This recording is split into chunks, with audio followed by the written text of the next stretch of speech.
Todo mundo se sente solitário ou sozinho de vez em quando sentamos para almoçar sozinhos, quando a gente se move para uma nova cidade. Mas nas últimas décadas, esse sentimento de solidão tem se tornado crônico para milhões e milhões de pessoas. E segundo a pesquisa do Instituto Ipsos, a média mundial das pessoas que sentem solidão é de 33%.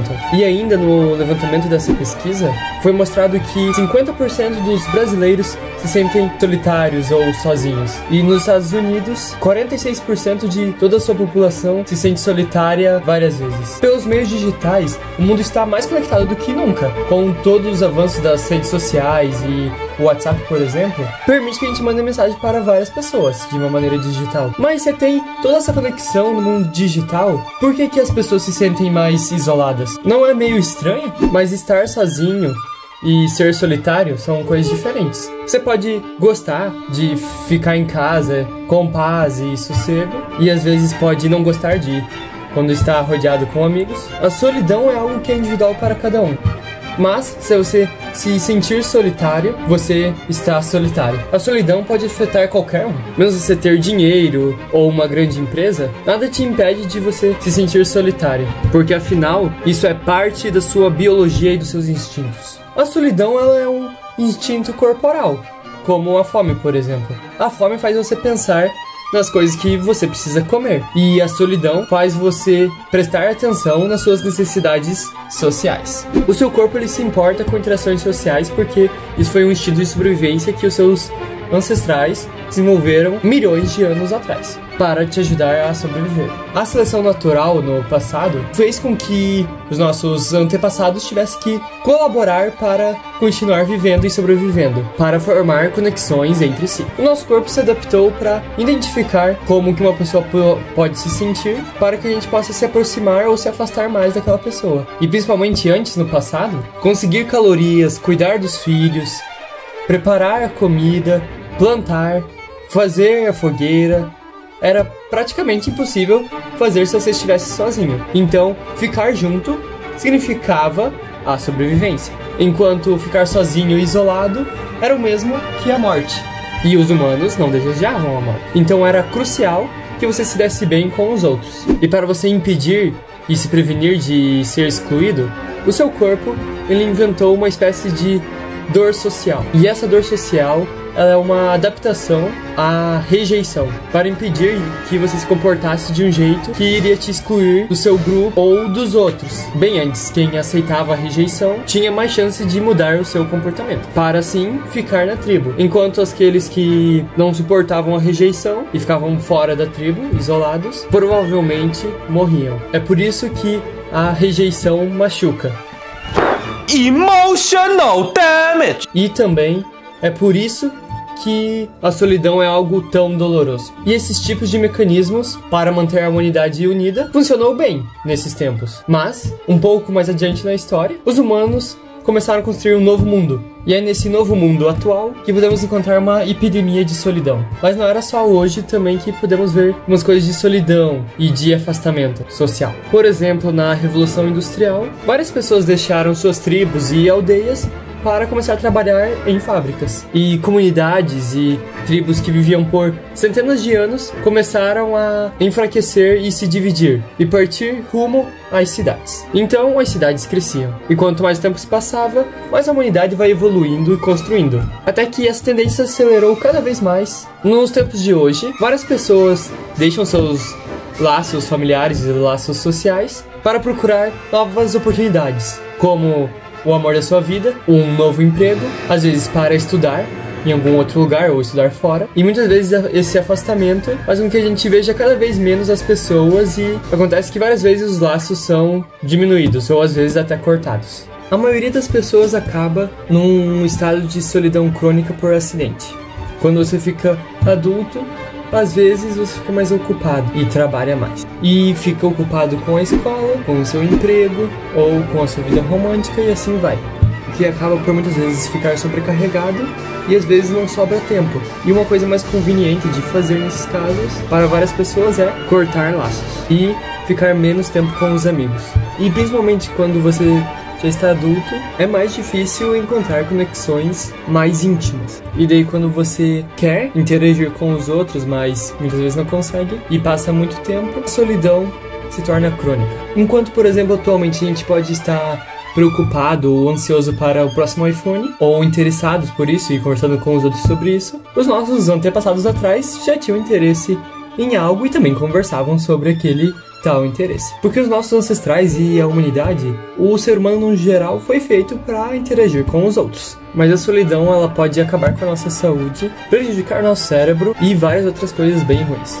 Tanto que estudos recentes mostraram que o estresse que vem com a solidão crônica está dentre as coisas menos saudáveis possíveis que você pode ter. Esse estresse crônico faz você envelhecer mais rápido, faz o câncer ser mais mortal e até deixa o seu sistema imunológico mais fraco. Muitas vezes problemas mentais ou tipo a solidão é desvalorizada ou vista como uma coisa qualquer. Mas a solidão, ela é 2 vezes mais mortal que a obesidade. Um problema que acontece é que uma vez que a solidão se torna crônica, ela vai continuar no seu corpo. E o seu corpo vai ser cada vez mais avisado ou sofrer cada vez mais do estresse pela dor social, como uma espécie de linha de defesa para você não entrar mais em interações sociais ou para impedir que você converse com os outros. Para simplificar, quando a solidão se torna crônica, o seu cérebro ele meio que tenta proteger você mesmo dos outros. Ele começa a ver perigo em quase todo lugar que você vai. Tipo, você vai numa padaria, seu corpo às vezes pode entender como um perigo ou alguma hostilidade próxima, apenas por ter interações sociais. Ainda que quando você tá mais solitário, o seu cérebro ele começa a meio que pifar em algumas coisas. Tipo, ele vai ficar um pouquinho pior em perceber alguns sinais, mas ao mesmo tempo vai provavelmente deixar mais alerta para sinais negativos. É como se você prestasse mais atenção nos outros, mas você os entendesse menos. Lembra que eu falei que o seu cérebro meio que começa a pifar? O seu cérebro ele meio que muda a categoria de rostos, deixando, por exemplo, rostos neutros e de pessoas tipo comuns andando como se fosse um sinal de hostilidade, de algo sério e perigoso, o que prejudica sua confiança, faz você simplesmente pensar o pior das outras pessoas. E por causa disso, às vezes você se isola mais para tentar fugir desses perigos, muitas vezes criado pelo seu próprio cérebro, o que acaba por muitas vezes ficar isolado, por exemplo, nos trabalhos da escola ou se sentir isolado ou sozinho no meio da sociedade. Mas o que podemos fazer para sair desse sentimento de solidão?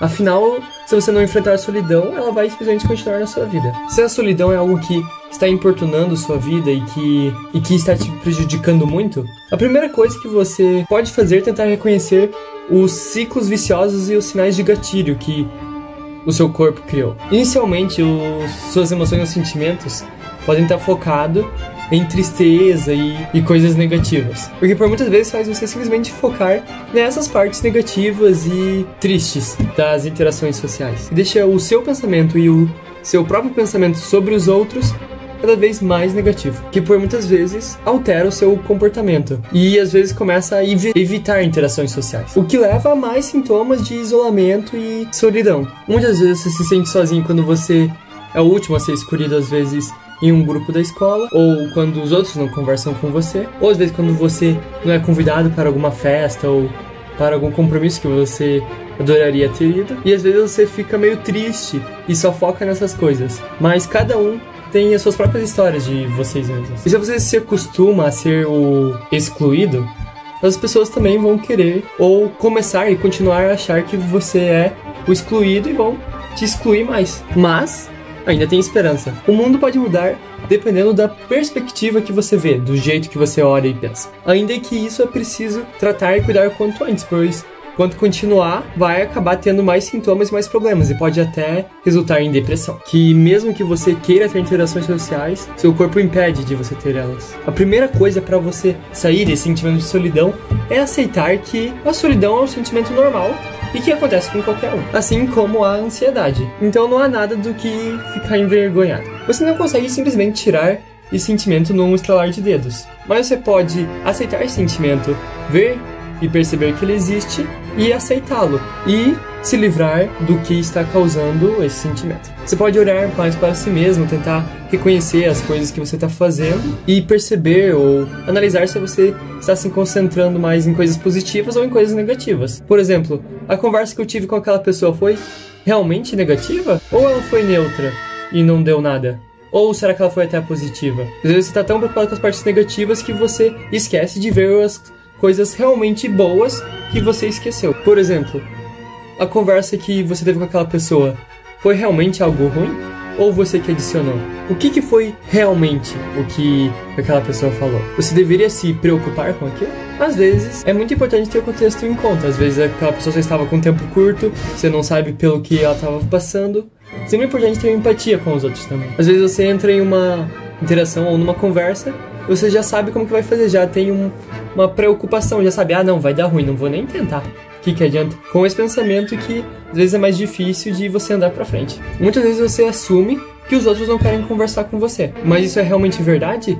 Ou é você que está tentando evitar ser machucado e não quer arriscar se abrir para os outros? Você também pode, às vezes, correr alguns riscos. E pode, às vezes, ser vulnerável. Além de que, se você ter mais conversas, você também vai ficar bom em conversar e melhor em ter outras interações sociais. Um outro exemplo do que você pode fazer para melhorar é ver se, por exemplo, você está negando ou fechando várias oportunidades que estão te dando para você ter interações ou para você ir em certos lugares e você simplesmente nega ou às vezes, inventa uma desculpa.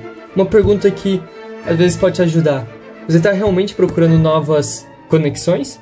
Ou você está simplesmente querendo só se prevenir e se acostumar com esse sentimento de solidão? Cada pessoa tem a sua própria sensação de vida e suas próprias experiências. E se você se sente incapaz de resolver a situação sozinho, não esqueça que existem profissionais nisso. Tem vários psicólogos que estudaram isso e estão trabalhando para resolver ou ajudar você nesses problemas. Então procure um profissional se você vê que está precisando. E ir num psicólogo não é um sinal de fraqueza, mas sim de coragem. Pois para tentar resolver os seus próprios problemas não é algo que qualquer um faz. Por isso que você tem que buscar e se esforçar para resolver esses seus problemas. Mesmo que a humanidade ela tenha criado e evoluído muito e tenha feito várias coisas incríveis e construções e invenções geniais, nossa necessidade fundamental e biológica que veio dos nossos ancestrais de ter interações sociais não é algo que pode ser facilmente substituído. E pequenos passos que podem mudar várias coisas. É meio clichê, mas isso é realmente verdade. Por exemplo, você pode tentar mandar uma mensagem para uma pessoa que você não conversa faz tempo, mesmo que você se sinta um pouco solitário ou se você quer fazer o dia de outra pessoa melhor, tente entrar em contato. Talvez ligar para um membro da família que você não lembre muito, talvez aquele amigo que você não se fala há algum tempo também, convidar um amigo ou algum colega do trabalho para tomar um café junto, ou você pode simplesmente se concentrar nos seus hobbies e fazer algo que você goste. Por exemplo, participar ou começar a praticar algum esporte, fazer alguns dos seus hobbies, participar de algum clube ou de alguma equipe ou instituição. Às vezes você pode encontrar várias pessoas legais fazendo coisas que você gosta também de fazer. Mas, por exemplo, você gosta de correr e você acha outras pessoas correndo e você descobre que vai ter uma competição ou algum evento de corrida. Você pode tentar se inscrever e conseguir fazer mais amigos dentro do seu círculo social para você ter mais interações. Você não precisa deixar suas expectativas gigantes. Isso é apenas para abrir um pouquinho mais ou melhorar um pouco já os seus sentimentos e a sua saúde. Para que os seus mecanismos de interações sociais, os seus músculos de conversação fiquem mais fortes e se exercitem. E vale ressaltar que essas informações que eu peguei e essas fontes não são eu que criei. Um livro muito legal, que tem várias dessas informações que eu falei no vídeo e várias outras, está no livro Primeiros Socorros Emocionais, do Winch. E uma outra fonte também, e uma outra fonte bacana de conhecimento sobre solidão e essas conexões sociais e o seu corpo, dá para achar no livro Solidão, Natureza Humana e Necessidade de Conexões Sociais. Desde aí que está na sua tela agora. Então agora que eu te expliquei sobre sentimentos de solidão, como que você pode parar com isso, e até alguns efeitos e problemas que podem fazer no seu corpo e no seu cérebro, não se esquece de deixar o seu like e de se inscrever no canal para mais conteúdos como esse.